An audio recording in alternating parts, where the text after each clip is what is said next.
Video सिर्फ तालीमी मकसद के लिए बनाई गई है। इसमें दिया गया तज्जिया, राय या मालूमात किसी किस्म की माली मुशावरत या खरीदो फरोख्त का मशवरा नहीं है। स्टॉक मार्केट में सरमायाकारी रिस्क के बगैर नहीं होती, इसलिए कोई भी फैसला अपनी तहकीक और रिस्क मैनेजमेंट के साथ करें। तारुफ, क्या आप जानते हैं कि आज पाकिस्तान स्टॉक मार्केट ने फिर एक नया संगे मील उबूर किया है? KSE 100 इंडेक्स ने 1,52,000 की सतह को मजबूती से क्रॉस कर लिया है, जबकि HUBC और FFL जैसे बड़े स्टॉक्स ने ज़बरदस्त रैली दिखाई।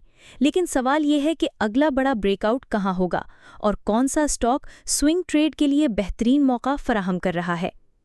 आइए आज के मुकम्मल तज्जिए की तरफ बढ़ते हैं। Market recap. आज KSE 100 इंडेक्स 1,52,201 पॉइंट्स पर बंद हुआ, यानी तकरीबन 1,226 पॉइंट्स या 0.81% का इजाफा। दिन का आगाज़ 1,51,320 पर हुआ। सबसे ऊंची सतह 1,52,805 रही और सबसे निचली सतह 1,51,320 रही। कल के मुकाबले में मार्केट ने वाज़े मस्बत रुझान दिखाया। आज का कुल ट्रेडिंग वॉल्यूम तकरीबन 338 मिलियन शेयर्स रहा, जिसमें हाई कैप स्टॉक्स ने खास रोल अदा किया। अहम मूवमेंट ये रही कि HUBC ने 8% से ज़ायद का शानदार इजाफा दिखाया। FFL और वेव्स ने भी नुमायां परफॉर्मेंस दी, जबकि बैंकिंग सेक्टर में कुछ मुनाफाखोरी देखी गई, जिसने थोड़ा दबाव डाला। Sector performance. Top positive sectors: 1. Power generation and distribution, HUBC और KEL की बदौलत ज़बरदस्त rally. 2. Food and personal care, FFL और 2MCL ने मार्केट को सपोर्ट दिया। 3.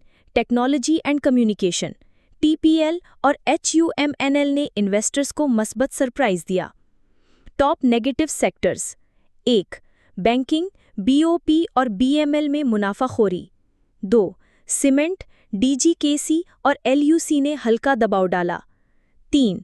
Oil and gas marketing, SNGP और PSO में मामूली दबाव। सवाल: आपको कौन सा सेक्टर आज सबसे ज़्यादा मजबूत लगा? कमेंट में ज़रूर बताएं। Investor flow, FIIPI, LIPI। बात थी फॉरेन इन्वेस्टर्स, FIIPI। आज गैर मुल्की सरमायाकार $0.87 मिलियन के नेट सेलर रहे। सबसे ज़्यादा फ़रोख्त कमर्शियल बैंक्स और सीमेंट में देखी गई।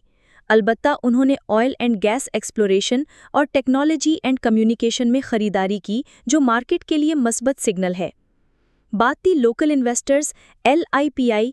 आज मकामी सरमायाकारों ने गैर मुल्की फ़रोख्त को मुकम्मल एब्जॉर्ब किया और वो $0.87 मिलियन के नेट बायर रहे।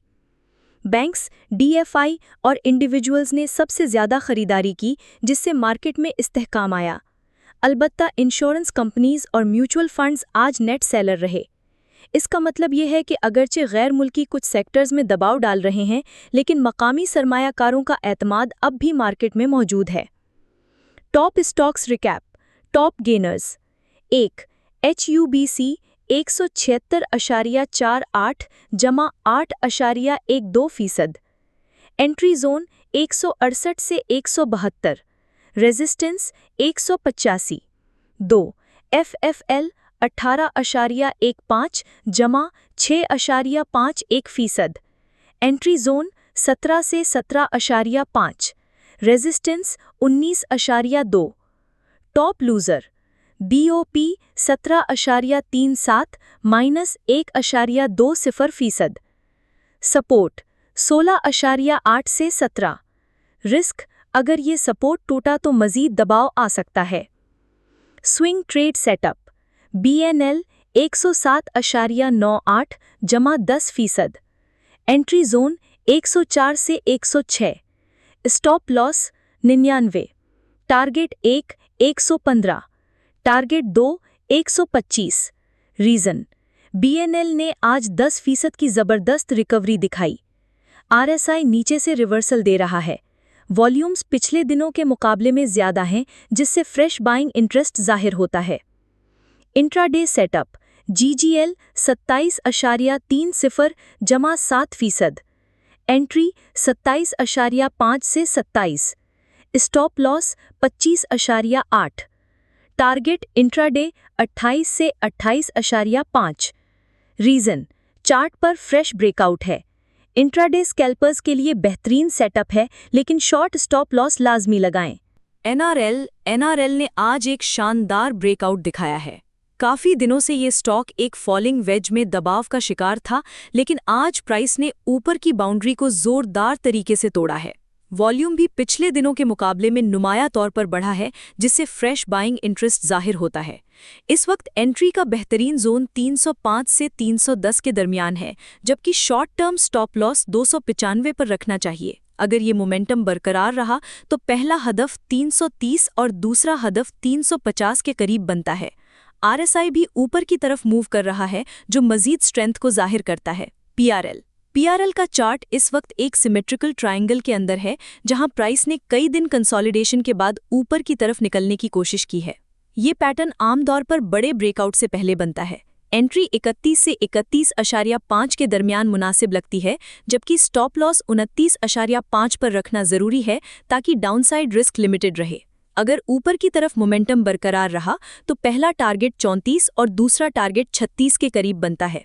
वॉल्यूम भी अच्छी एक्टिविटी दिखा रहा है, जो इस ब्रेकआउट को सपोर्ट दे सकता है। एएससी ने एक लंबे अरसे के बाद अपनी डाउन ट्रेंड लाइन तोड़ दी है, जो कि तकनीकी एतबार से एक बड़ी डेवलपमेंट है। चार्ट पर फिबोनाची रिट्रेसमेंट के लेवल्स भी क्लियर दिखाई दे रहे हैं, जहां प्राइस ने स्ट्रॉन्ग रिएक्शन दिया। इस वक्त एंट्री का बेहतरीन जोन 18 से 18.5 है। स्टॉप लॉस 16.5 पर रखना चाहिए। अगर ट्रेंड बरकरार रहा तो पहला हदफ 21 और दूसरा हदफ 23.5 के करीब है। आरएसआई में भी जबरदस्त बुलिश स्ट्रेंथ नजर आ रही है, जो मजीद अपसाइड पोटेंशियल को जाहिर करती है।